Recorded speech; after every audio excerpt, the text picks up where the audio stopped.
नमस्कार, मैं जरूर आप देख रहे हैं जन अधिकार न्यूज। बड़ी बड़ी संस्थाओं के संस्थापक को तो आपने सम्मानित होते हुए देखा होगा, लेकिन आज हम बात करते हैं एक शिक्षक की जो कि बच्चों को शिक्षा देते हैं, उसके साथ साथ समाज सेवा भी करते हैं। तो हम इनसे आपको परिचित कराते हैं। सर, अपना नाम बताएं। सर, मेरा नाम राजेश कुमार सेन है। मैं राजकीय उच्च माध्यमिक विद्यालय सोसिंगपुरा दूदू जयपुर में कार्यरत हूँ और मूल रूप से ग्राम पंचायत मेडास, पंचायत समिति रियांबड़ी, जिला नागौर का हूँ। हमने सुना है कि आपको कई संस्थाओं ने सम्मानित किया है, जबकि आप एक शिक्षक हैं। शिक्षक और संस्था में बहुत फ़र्क होता है, तो आपको किन किन कार्यों के लिए उन संस्थाओं ने सम्मानित किया है? सर, मैंने ज़्यादातर वही कार्य किए हैं जो बच्चों को शिक्षा को प्रेरित करें, बच्चों की शिक्षा में रुचि हो और ज़्यादा से ज़्यादा बच्चे शिक्षा की ओर जुड़ें, इससे संबंधित ही मैंने कार्य किए हैं।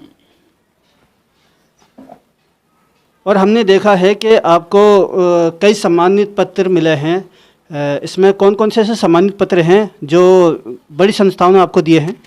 मुझे सबसे जो बड़ी संस्था है वो संस्था है असम बुक ऑफ रिकॉर्ड्स। उन्होंने मुझे जिम्मेदार भारतीय नागरिक एवं मोस्ट पॉपुलर इंडियन अवार्ड से भी सम्मानित किया है। इस पुरस्कार को ग्रहण करने के बाद मेरे में ज़्यादा ऊर्जाओं का संग्रहण हुआ और मैंने विभिन्न तरह के कार्य फिर करना शुरू कर दिए। शिक्षा के साथ साथ समाज सेवा करने का आपका जज्बा कहाँ से मिला और इसकी प्रेरणा आपने कहाँ से ली?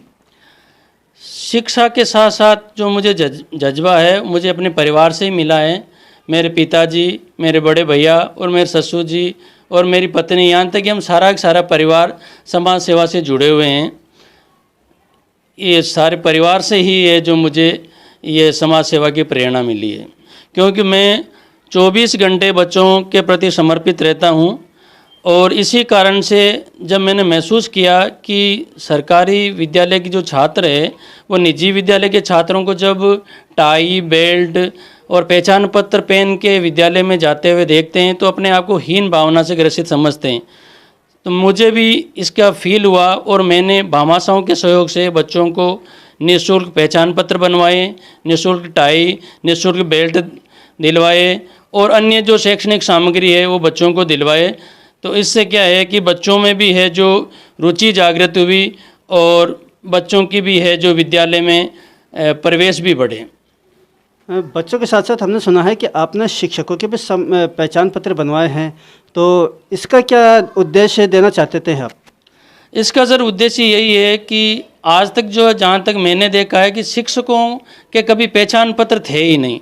तो मैंने महसूस किया कि हमारा जो कोई भी परिचय है, अगर कोई ये पूछे कि आप कैसे शिक्षक को प्रमाणित करें, तो हमारे पास ऐसा कोई प्रूफ था ही नहीं। तो मैंने अपने विद्यालय के पहचान पत्र बनवाए और इसके अलावा जो मेरे आसपास के जो विद्यालय हैं, जैसे राजकीय उच्च माध्यमिक विद्यालय खेड़ीराम, राजकीय उच्च माध्यमिक विद्यालय आकोदा, राजकीय उच्च माध्यमिक विद्यालय शाहदुलपुरा, मैंने जितने भी कार्य अपने विद्यालय में करवाए हैं उतने ही कार्य इन विद्यालयों में भी करवाए हैं, ताकि धीरे धीरे सभी विद्यालय इस चीज़ को देखें और उनको महसूस हो कि भी अच्छा कार्य करने से बच्चों में भी रुचि बढ़ती है और अध्यापकों को भी इसमें है जो अच्छा लगा कि भी हमारे भी पहचान पत्र बने। हमने देखा है कि आपने भारत के कुछ महात्माओं के बैनर भी बनाए हैं, वो किस लिए बनाए हैं? बच्चों की शिक्षा के प्रति रुचि बढ़े, बच्चे महापुरुषों के बारे में जानें।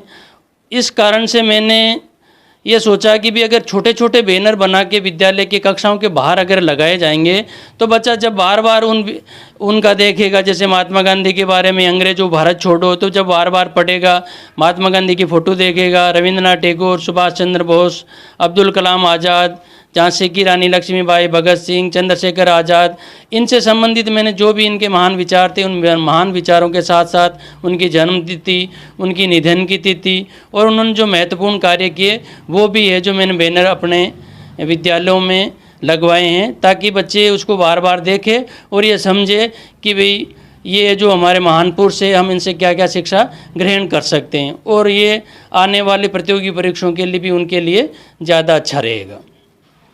लॉकडाउन में बच्चों की पढ़ाई जहां प्राइवेट स्कूलों में ऑनलाइन हो गई थी, लेकिन सरकारी स्कूलों में बहुत से बच्चे ऐसे गरीब होते हैं जिनके पास मोबाइल नहीं होते, उनकी पढ़ाई ऑनलाइन नहीं हो सकी। तो लॉकडाउन के बाद के उसके लिए आपने कुछ किया? ये सही बात है कि जो ग्रामीण इलाके हैं उसमें है जो मोबाइल की और नेटवर्क की समस्या रहती है, तो उसके लिए मैंने ये बीड़ा उठाया कि मैंने घर घर जाकर बच्चों को है जो अध्यापन कार्य करवाया, और उसको है जो काफ़ी जगह सराहाया भी गया। काफ़ी न्यूज़ चैनल और अखबारों में भी इसकी न्यूज़ छपी है कि भाई एक शिक्षक है जो घर घर जाकर पढ़ा रहा है। और इसी भावना को देखते हुए मेरे विद्यालय के और आसपास के विद्यालय के जो शिक्षक है वो भी घर घर जाकर पढ़ाना शुरू किया। और इससे क्या है कि जो बच्चे घर बैठे एक तरह से निष्क्रिय हो गए थे, तो उनको धीरे धीरे है जो वापस पढ़ाई की ओर जुटे। इससे मुझे भी बेहद खुशी हुई कि चलो बैठने से अच्छा है कि भाई जाकर बच्चों को पढ़ाया जाए। आपने जो स्कूलों में जो सामग्री होती है, सरकारी सामग्री जो होती है, जो काफ़ी खुर्द हो जाती है, लेकिन आपने उसको संग्रहालय करने के लिए एक बीड़ा उठाया है और कई स्कूलों में आपने इसको किया है, तो इसके पीछे आपकी क्या भावना है? राजकीय दस्तावेज एक महत्वपूर्ण दस्तावेज है। इसका जीर्ण शीर्ण होने से आने वाले वर्षों में बहुत लोगों को परेशानी होती है। उसका सबसे बड़ा उदाहरण ये है, मेरा एक मित्र हैं अजय कुमार जी कानोड़िया, ग्राम बिचून के। उनके पिताजी 90 साल के हैं और उनकी सेवा पुस्तिका जीर्ण शीर्ण होने से उनके जो 7वें वेतन आयोग का जो फिक्सेशन है वो बहुत परेशानी के साथ हुआ। तब मेरे मन में भावना आई कि ये जो राजकीय जो दस्तावेज है इनका है जो हम इस पर ध्यान देना चाहिए। तो उसमें जो महत्वपूर्ण जो दस्तावेज है वो कार्मिकों के लिए होता है सेवा पुस्तिका। सेवा पुस्तिका एक ऐसा दस्तावेज है जो व्यक्ति के सेवा उपरांत और सेवा में भी काम आता है, क्योंकि पेंशन से संबंधित जो भी कार्य होता है वो इसी पर होता है। मैंने इससे संबंधित सेवा पुस्तिका के ऊपर है जो कार्मिक है उस पर उसकी फ़ोटो लगवाई, उसके संबंधित उसकी जानकारी करवाई। उस पर है जो इस तरह से लेमिनेशन किया गया कि मानो वो शादी के एल्बम की तरह है जो दिखाई देने लगा। और राज्य के जो दस्तावेज, अन्य जो दस्तावेज है जैसे छात्रों से संबंधित जो भी महत्वपूर्ण जो जानकारी होती है, परीक्षा फल से संबंधित है या जो उनकी जन्मतिथि से संबंधित है, उनको भी इस तरह से है जो संधारण किया गया कि आने वाले भविष्य में जब भी अगर किसी छात्र को किसी भी तरह की कोई दस्तावेज की आवश्यकता हो तो वो इजी वे में मिल जाए, जीर्ण शीर्ण होने की वजह से उनको कोई परेशानी नहीं हो।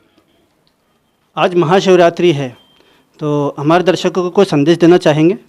महाशिवरात्रि के उपलक्ष्य में मैं यही कहूँगा कि भाई जैसा है जो शिव का जो संदेश है वो उसी की पालना करें। और महत्वपूर्ण जो कोरोना काल चल रहा है, सरकार की जो गाइडलाइन है उसका पालना करें, और मंदिर वगैरह जहाँ भी जाएं या उसमें मास्क का प्रयोग करें।